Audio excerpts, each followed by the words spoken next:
Morning, কেমন আছো তোমরা সবাই? আশা করি তোমরা সবাই খুব ভালো আছো আর আমিও খুব ভালো আছি। তো দেখো, সকালবেলা ঘুম থেকে উঠেই দেখছি এত কুয়াশা পড়েছে আজকে, কিছুই দেখা যাচ্ছে না। আর এখন প্রায় ওই 9টা বাজতে 10 দেরি আছে, আর এখনো দেখো কত কুয়াশা। ঘুম থেকে উঠে ফ্রেশ হয়ে এসে গেছি, তারপর দেখছি এখনো কুয়াশা কমেনি, তাই ভাবলাম তোমাদের সঙ্গে একটু শেয়ার করি। এই গাছগুলো তোমাদের সঙ্গে শেয়ার করাই হয়নি, বাবা নিয়ে এসছে আমার জন্য বাড়ি থেকে।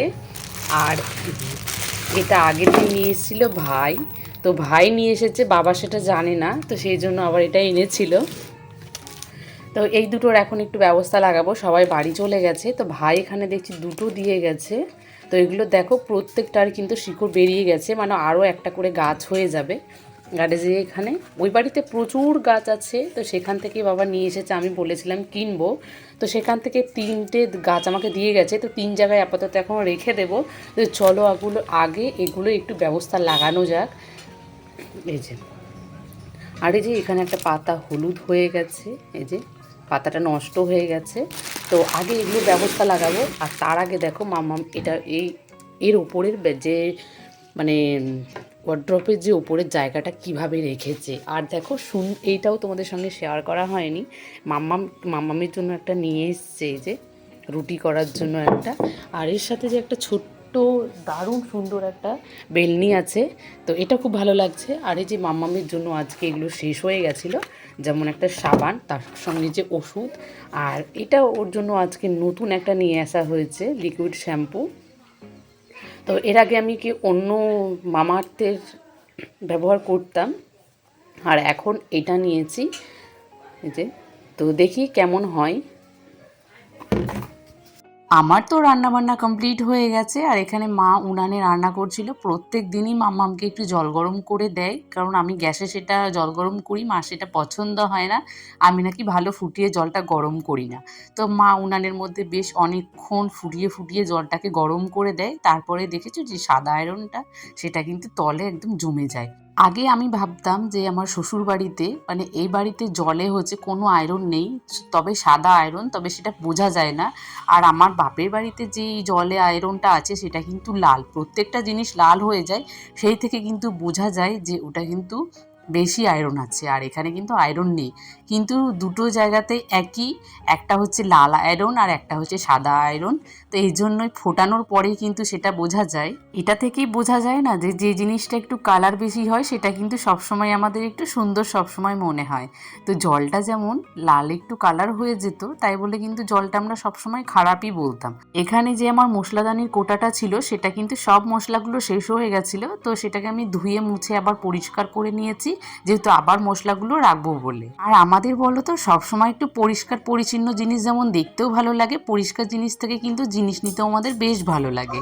আর আজকে সকালে আমার রান্নাবান্না কমপ্লিট হয়ে গেছে। একটাই মেনু ছিল আজকে, ডিমের তরকারি করেছিলাম, তো সেই দিয়ে আজকে অফিসেও নিয়ে চলে গেছে। ওরও অফিসের যে ব্যাগটা ছিল সেটাও আমি গুছিয়ে দিয়ে দিয়েছি, আর টিফিন যা যা ছিল সেটাও দিয়ে দিয়েছি। তোমরা হয়তো একটু পাশে থেকে আওয়াজ পাচ্ছো, মাম্মাম আছে তো পাশে, মাম্মাম নিজের মতো খেলছে আর আমি ভয়েসটা দিচ্ছি, তাই হয়তো মাম্মামের আওয়াজটা তোমরা পাচ্ছ।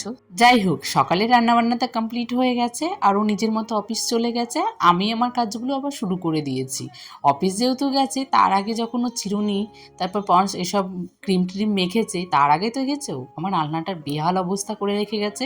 সেটা আমি প্রত্যেক দিনই জানি, কারণ আমি রান্নাঘরে থাকতে গেলে আর এদিকে আসতে পারি না, আর ওকে হাতে হাতে কোনো কিছু দিতে পারি না বলে এই অবস্থাই হয়। প্রতিদিনই আমি তাই করি। অফিস যাই, তারপরে সবার আগে আমি ড্রেসিং টেবিলটাকে একটু পরিষ্কার করে নিই, তারপরে যে ঘর আছে ঘরের মধ্যে সব কিছু একটু ক্লিনিং করে নিই।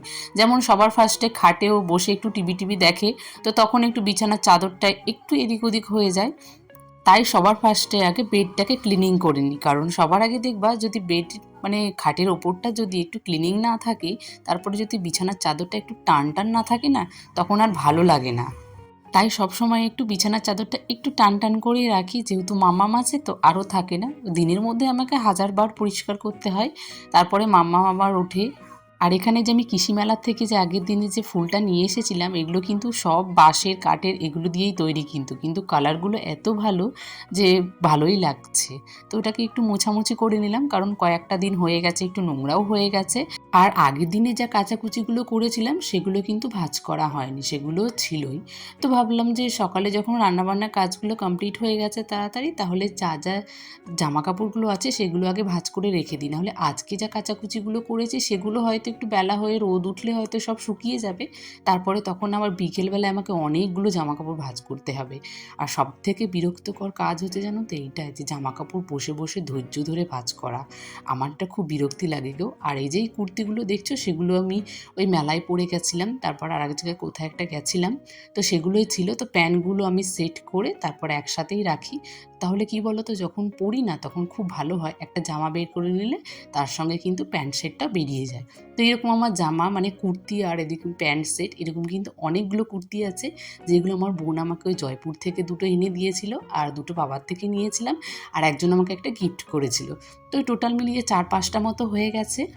জামা কাপড়গুলো সুন্দর করে তো ভাঁজ করে রেখে দিয়েছি, তারপরে কিন্তু সেগুলোকে আবার জায়গা মতো রেখে দিতে হবে। সেসবগুলো না রাখলে আবার আমার মাথা খারাপ হয়ে যায়, কারণ প্রয়োজনের সময় যদি জিনিসগুলো আমি খুঁজে না পাই হাতের কাছে, তখন কিন্তু আমার সেটা একটুও ভালো লাগে না।